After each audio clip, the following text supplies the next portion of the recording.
যারা এনআইডি দিয়ে দেখতে চান যে তার এনআইডি দিয়ে কয়টা সিম করা আছে এবং তার এনআইডি দিয়ে করা সিম অন্য কেউ চালাচ্ছে কিনা, তাদের জন্য এই ভিডিওটা। তো ভিডিওতে বেশি কথা না বাড়িয়ে সরাসরি স্ক্রিনে চলে যাচ্ছি এবং দেখে নেই কীভাবে 1 মিনিটেই দেখতে পারবো যে আমার এনআইডি দিয়ে কয়টা সিম করা আছে।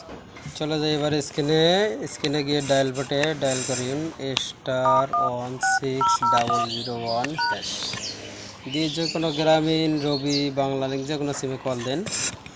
দেওয়ার পরে এনআইডি থেকে লাস্টের 4 ডিজিট, এনআইডির শেষের 4 ডিজিট ডায়াল করুন। একটু ওয়েট করুন, এরপরে একটা মেসেজ আসবে, মেসেজটা দেখেন। এসেছে মেসেজে দেখেন আপনার এনআইডি দিয়ে যত সিম আছে সবগুলো দেখাবে। তো এখানে দেখতেছেন সিমগুলো দেখা যাচ্ছে, কিন্তু সিমের সম্পূর্ণ নাম্বার দেখা যাচ্ছে না। নাম্বারগুলো দেখার জন্য পরবর্তী ভিডিওতে দেখুন।